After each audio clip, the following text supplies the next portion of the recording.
All right, so we're going to do a deep dive today into the neurochemistry of focus and success. Oh, wow.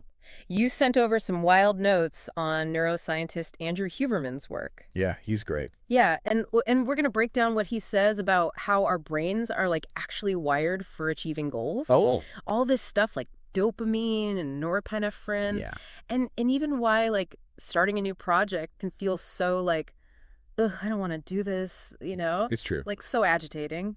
Huberman is really good at taking complex neuroscience and making it practical for everyday life. Yeah. Like one of the things he talks about is this framework of duration, path, and outcome, which I think is super helpful for understanding how to approach focus. Oh, interesting. Yeah. So you won't believe this analogy he uses to explain why just starting to focus can feel so unpleasant. Okay.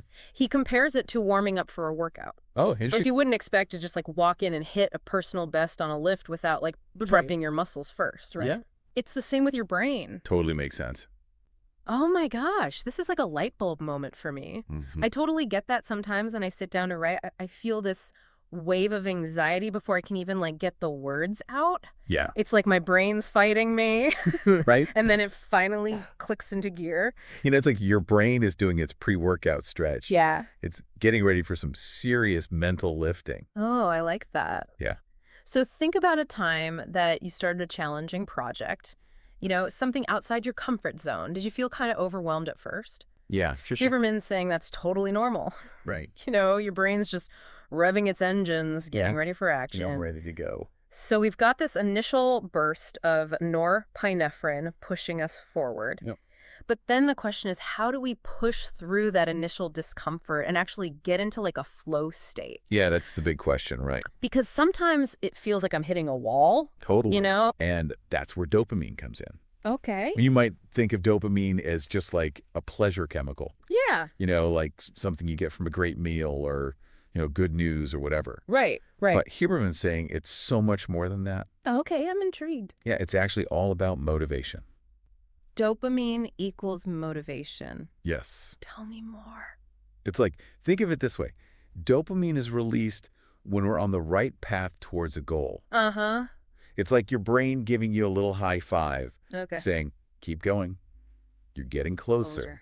I like it. That feeling motivates you to stay focused even when things get tough. So it's not about reaching the goal. It's about the steps along the way that triggered that sense of, yes, I'm doing this. Yeah, like you're making progress. Okay. And to illustrate this, Huberman uses this brilliant analogy. Okay. Imagine you're a deer and you're parched, Oh. desperate for water. Yeah. You're agitated. You're driven by this primal urge. Okay. That's your norepinephrine system at Okay. work, right? Then you catch a whiff of water, you take a sip, and bam, Ah. relief washes over you. Yes. That's dopamine. Oh, I love that analogy. It's so good. That makes it so much clearer. Yeah. So if dopamine is the key to like unlocking that motivation, Mm-hmm. how can we use that to our advantage? Well, this is where it gets really interesting. Okay. Huberman says we can actually hack our dopamine system What? through the power of self-reward. Okay. By consciously acknowledging our progress, even the small wins, Yeah. and giving ourselves mental pats on the back, we can actually boost our motivation. So it's about like actively recognizing those dopamine moments. Yes. And using them to fuel our progress. Exactly. And the science behind this is fascinating. Okay. Like each time we experience that dopamine hit that feeling of accomplishment, Uh-huh. it actually helps to lower our norepinephrine levels.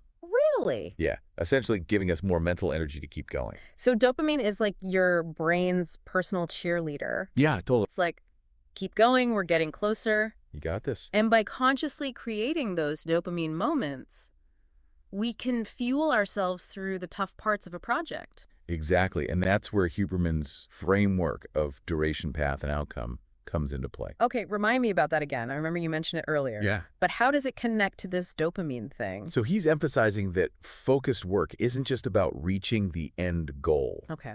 the outcome. Right. It's also about the duration, Yeah, okay. like how much time we're dedicating to the task Uh-huh. and the process we're following to get there. So instead of being fixated on the destination, we should appreciate the journey. Precisely by breaking down a larger goal into smaller milestones along the path. Okay. We create more opportunities for dopamine release. Oh, I see. Each milestone becomes like a mini celebration, I like it. fueling our motivation to continue. This is all coming together. It's all connected. So we've got norepinephrine kicking things off, getting us into that ready state, even if it feels a little uncomfortable at first. Right. And then dopamine comes in and says, all right, let's go. We're going to reward your efforts. Going. Yeah, and keep you motivated. It's a tag team. It's like this incredible tag team effort happening in our brains. I love that. But there's a potential pitfall here that Huberman highlights. Oh. He says we need to be careful about becoming too reliant on external rewards. Oh, interesting. Things like praise or recognition from others. Like, you're just fishing for compliments. Yeah. Like, you need someone else to tell you you did a good job. Right. He even mentions this study about kids who stopped enjoying drawing when they were no longer given gold stars for their work. Wait, what? Yeah, isn't that interesting? Why would getting rewarded make someone enjoy something less? I know it seems counterintuitive, right? So if these kids were motivated enough to draw in the first place, why would external rewards make them enjoy it less? It's like when we get too dependent on that external validation. It's like we're outsourcing our motivation. Yeah. We lose touch with like the intrinsic satisfaction of the process itself. So instead of focusing on the joy of drawing, the feel of the pen on the paper, Right. the creative process, they're just focused on getting that gold star. Exactly. And when that external reward was taken away, their motivation went with it. Wow. And this can apply to all sorts of things, not just childhood activities.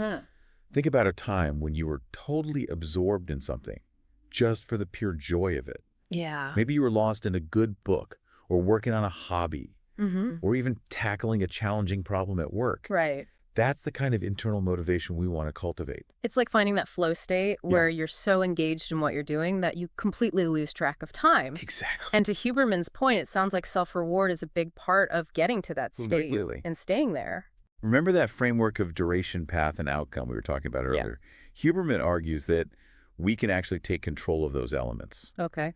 It's not just about the end goal, but also about the time we invest Uh-huh. and the process we choose. So instead of focusing on the destination, we need to embrace the journey itself. Precisely by breaking down a big goal into smaller milestones. Okay. We create more opportunities for that dopamine release. Mm-hmm. Each milestone becomes like a mini celebration that fuels our motivation to keep moving forward. It's like we're giving our brains those dopamine snacks to keep us going. Yes. Instead of waiting until the very end for that big reward. Exactly. We're sprinkling those feel-good moments throughout the process. And the beautiful thing is the science backs this up. Okay. By consciously recognizing our progress, even those small wins, and mentally rewarding ourselves, we're essentially training our brains to embrace challenges and persevere when things get tough. So we're not just talking about positive thinking here. No, it's deeper than that. There's an actual neurochemical shift happening when we practice self-reward. Exactly. It all comes back to understanding how norepinephrine and dopamine work together. Okay. Norepinephrine gets us going, even if it feels a little uncomfortable initially. Yeah. And then dopamine steps in to reward our efforts and keep us motivated. This is making so much sense. It's like we have more control over our motivation than we realize. Absolutely. It's not like some magical thing that some people have and others don't. Right. It's a process we can actually learn to manage. Huberman really emphasizes that point. Okay. He says we have to give ourselves permission to keep going. Yeah. No one else can do that for us. He even tells this story about a friend from the SEAL teams. Oh. Someone asked him how they could make sure to self-reward and not get too hung up on external rewards. Okay, what did he say? Give away all the external rewards. Wow. It's powerful, right? That's a really strong statement. Yeah, it's like saying, I'm not doing this for the recognition or the praise. I'm doing it for myself. Right. And that mindset shift is so important. Yeah. When we detach our sense of reward from needing someone else's approval, we tap into a much deeper well of motivation. I like that. It's that doesn't run dry when the external validation fades away. But how do we actually do that? Yeah, that's a good question, right? How do we shift our mindset to focus on that intrinsic reward? Huberman offers some really interesting strategies. Okay. He talks about the importance of setting micro goals and really celebrating those small wins. Okay. You could be as simple as finishing a chapter in a book Mm-hmm. or completing a task on your to-do list, Right. or even just spending 15 minutes focused on a project. So instead of waiting for that big accomplishment at the end, Right. we're creating those dopamine hits throughout the process. Exactly. And the more we do this, the more we're reinforcing those neural pathways associated with motivation and focus. Okay. It's like building up a mental muscle. What other strategies does he suggest? He also talks about the power of visualization. Oh, interesting. Imagine yourself successfully completing the task or achieving the goal. Okay. By vividly picturing the outcome, you're priming your brain for success and triggering those positive emotions associated with achievement. So we're basically like tricking our brains into feeling good about the process. In a way, yes, and it works. Okay. The more we practice these techniques, the better we become at managing our energy and motivation, even in the face of challenging tasks. This is making me think about all the times I've given up on something because it felt too hard or overwhelming. Yeah. What if I had known about this whole dopamine and norepinephrine thing back then? It's never too late to start applying these insights. That's true. The beauty of neuroplasticity is that our brains are constantly changing and adapting. Yeah. By consciously choosing to focus on self-reward and intrinsic motivation, Mm-hmm. we can literally rewire our brains for success. I love that. It's pretty amazing. This has been such an eye-opening conversation. It's fascinating stuff. I feel like I'm finally starting to understand the science behind my own motivation and how I can use it to my advantage. And remember, it's not about becoming some kind of productivity machine. Right. It's about finding a sustainable approach to work and achieving our goals in a way that feels good and aligns with our values. It's about enjoying the journey, not just chasing the destination. Exactly. And with that, I think we've reached the end of part 2 of our deep dive. Stay tuned for part 3, where we'll explore some even more practical tips and strategies for applying these insights to your everyday life. Okay, welcome back to the deep dive. We're back. We've been exploring all this science behind focus and reward. Yay. And I'm so ready to actually put all this knowledge into action. Yeah, me too. I love this part. I know, right? It's like, okay, now what? Yeah, exactly. There are so many practical applications for this understanding of dopamine and norepinephrine. Okay. Remember, it's not about forcing ourselves to be productive robots. It's about working with our brains. Yeah. Not against them.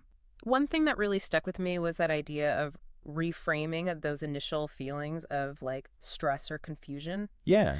Instead of seeing those as roadblocks, we can view them as our brains warming up. Totally. And it's kind of like that feeling you get right before a big presentation or a competition or something. Yeah. You might have those butterflies in your stomach, but it's actually your body prepping you, getting you ready to perform. So the next time I sit down to write and feel that wave of anxiety, Yeah. I can just tell myself, okay, this is just norepinephrine doing its thing. Let's get these creative juices flowing. I love it. And then as you start writing, even if it's just a few sentences, Yeah. make sure you acknowledge that small win. Okay. Even a small mental high five can go a long way in reinforcing those positive neural pathways. It's like we're training our brains to associate focused work with those positive emotions. Well- So instead of dreading it, we actually start to look forward to those moments of flow and accomplishment. Exactly. And Huberman actually suggests setting up your environment Oh, interesting. to support those dopamine hits. Okay. He talks about the importance of removing distractions and creating a space that feels conducive to focus.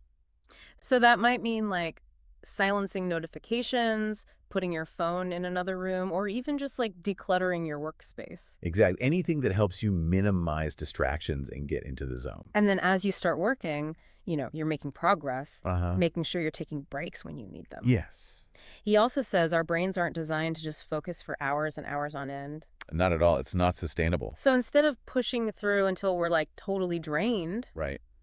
we should give ourselves permission to step away and recharge. Absolutely. Even short breaks can help you reset and come back to your work with renewed focus. So it's all about finding a rhythm that works for you Yeah. and honoring your brain's natural need for rest. For sure. This is making me realize that so much of this is about awareness. Yes.